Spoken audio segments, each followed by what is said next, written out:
I'm talking about anxiety, anger, depression, seem to treat them not as, a sign of weakness or some kind of moral failure, but as real pain that needs a guided healing journey. We're really looking for those actionable steps. Yeah, exactly. The course itself is titled Healing the Heart, Quranic Guidance for Anxiety, Anger, Depression, and Stress. And it is comprehensive. It's designed to be either an intense 8-week program or the full 12 weeks, which they recommend.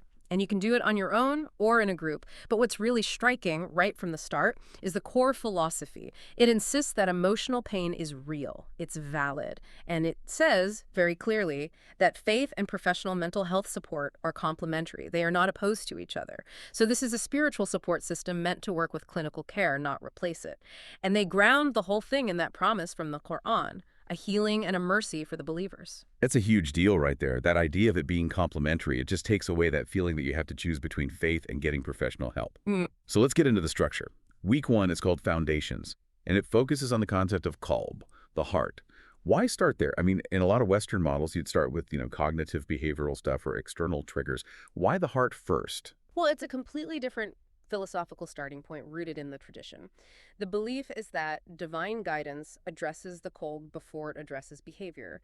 The heart is seen as the engine, you could say. It's where your intention is formed, where your spiritual health is, and it's where these emotional struggles really show up. So week 1 is all about introducing that concept and, maybe more importantly, normalizing the struggle. The main goal is just the radical removal of shame. They really try to dismantle this idea that feeling pain or having depression means you have weak iman or weak faith. Instead, the heart is something that just needs care, maintenance. And they bring in this core verse right away. In the remembrance of Allah do hearts find rest. So the end goal is what's called a kolb salim, a sound heart. The whole tone is set. Healing comes through connection, not through beating yourself up. So it's an immediate intervention against that inner critic. It gives you permission to just be vulnerable. And then it seems to move pretty quickly from that idea of a sound heart in week 2 to resilience.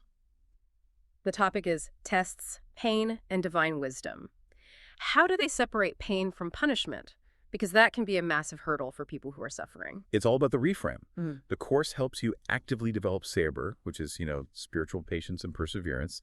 They use the story of Prophet Ayub or Job as a main example.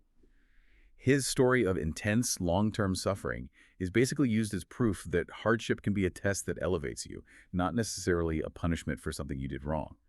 So the focus of that week is to actively build that spiritual resilience. The homework is actually to journal about a current hardship and trying to find one possible hidden wisdom in it. It's a structured way to move from why me, which is paralyzing, to what can I learn from this, which is empowering. And that shift is really the first step toward getting through it with strength. That is a powerful pivot. So once you've laid the groundwork of the heart and resilience, the course goes right for the big 3. Starting with anxiety in week 3. This is where it gets really, really practical. Oh, absolutely. The theme for week 3 is basically confronting that fear of the future, that feeling of losing control. And the course offers this fascinating definition for anxiety in this context. It's framed as the imagined absence of Allah. It's that feeling that you have to face this empty future all by yourself. So the strategy to reduce it is all centered on tawakkul, which means reliance upon Allah. But, and this is the key insight, they make a very sharp distinction between passive waiting and active reliance. The course calls it planning with reliance. You make your best plan, you put in the effort, and then you rely on the divine for the outcome. The effort is on you. The worry about the result is what you're supposed to give up. I love that. It's a spiritual framework for doing your best while minimizing the stress, which is a lot like cognitive restructuring, but just rooted in faith. So what are the actual actionable steps to turn tawakkul into a coping tool? They make it very tangible. For homework, you do a daily recitation of Hasbi Allahu, which means Allah is sufficient for me. And one of the activities is to physically write your fears down on a piece of paper and then, ceremonially place them with Allah.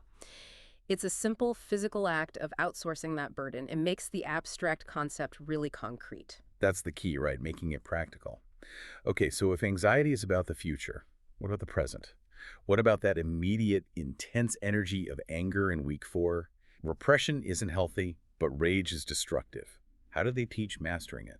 They do another really important reframe. Anger isn't presented as a sin. It's presented as powerful but misdirected energy. The objective isn't to get rid of anger. It's to master that energy without just suppressing it, to see your triggers, and then to use Quranic techniques to stop destructive reactions. The core guidance is about restraining anger, and then the more advanced idea of repelling evil with good. So you move past just stopping yourself into doing something positive instead. And the strategies are very physical, which is fascinating. Physical? You mean like beyond just counting to 10? Exactly. They emphasize breaking the physical state that is fueling the rage. So the activities include things like role-playing, but the core practice is to interrupt yourself physically by using wudu ablution with water or by changing your posture. If you're standing, sit down. If you're sitting, lie down. You're using your body to tell your mind that the rage response is over. The homework is literally just a pause before react challenge. Wow. Using water and posture to signal a break in the cycle, that's a pretty profound intersection of spiritual practice and, modern behavioral psychology. It's super effective because it creates friction. It forces a gap between the trigger and your reaction, and in that gap, you can make a better choice. Okay, let's pivot to a really deep one. Depression and despair in week 5. When someone is feeling that emotional numbness, that hopelessness, how does the Course even begin to restore a sense of mercy or worth? This week is all about restoring hope and framing hope itself as an act of worship. It directly addresses that feeling of being forgotten or abandoned that's so common in depression. The main tool they use is a reflective reading of a specific chapter, Surah Ad-Duha. This chapter was revealed to the Prophet Muhammad at a time when he himself reportedly felt abandoned by God. So the verses speak directly to that feeling of loneliness and loss. It reassures the listener that your Lord has neither forsaken you nor detested you. It's like a direct spiritual medicine for despair.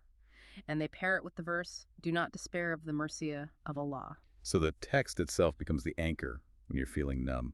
And I'm guessing there's a practical tool that goes with it. Of course, the homework is simple, but it can feel incredibly hard when you're in that state. Keep a gratitude journal, just 3 small things, every day. It's a deliberate exercise to force your focus away from the void and back towards recognizing blessings, no matter how small they seem. And that recognition starts to revive the spirit. We've gone through the first 5 weeks, but what makes this feel so comprehensive is how it handles the really tough life challenges in the second half. It doesn't just stop at the basics. Not at all. It moves into what you could call holistic healing. So week 7 is on grief, loss, and trauma. The goal there is healing without denial. It's about honoring the grief process. They talk about the grief of Prophet Jacob after losing his son Joseph, to show that deep sorrow is a natural human thing, not a spiritual failure. It's about moving through grief, not pretending it's not there. That is so validating, just knowing that these major spiritual figures also felt intense grief. Then there's week 8 on guilt, shame, and repentance. That's such a critical area for mental health, telling the difference between useful accountability and just, destructive self-blame. This might be one of the most critical weeks. It's all about breaking that cycle of self-condemnation. They draw a really sharp line. Accountability leads to growth, but shame leads to paralysis. It makes you want to hide. So the whole point of tawbah, or repentance, isn't to dwell on the mistake. It's to turn back to God, who, as the teaching goes, rejoices when a person repents. So feeling that paralyzing shame actually pushes you away from the very mercy you need. The focus becomes the action of turning back, which breaks that cycle. Accountability versus paralysis. Yeah. That's an insight that anyone could use, really. Yeah. I also saw that week 11 is about relationships, forgiveness, and boundaries. What's the core message there? It's a very contemporary and necessary take. While forgiveness is a high spiritual goal, the Course puts a huge asterisk next to it for safety. It makes it crystal clear. Forgiveness does not mean you have to tolerate abuse. It teaches you how to maintain your spiritual ideals while also setting the firm boundaries you need for self-respect and protection. It reframes setting a boundary as an act of responsibility. So if you pull it all together, from the heart to resilience to active reliance to boundaries, what's the overall outcome someone should expect from this kind of structured self-care? The big picture outcome is developing a set of really robust spiritual coping skills. It's about building the habit of daily, Quran-based self-regulation. And maybe most of all, it's about reconnecting with God without that crushing weight of guilt or shame. It's a system for cultivating a heart that can handle life. But, and we have to circle back to this because it's so important, the curriculum itself is adamant about this. This approach is a mercy for the believers, a profound support system, but it absolutely does not replace medical diagnosis or psychological care. It is a complementary tool. That part is non-negotiable. What really stands out to me from this whole deep dive is the structure. They've taken these incredibly deep, sometimes abstract spiritual truths and organized them into a curriculum with week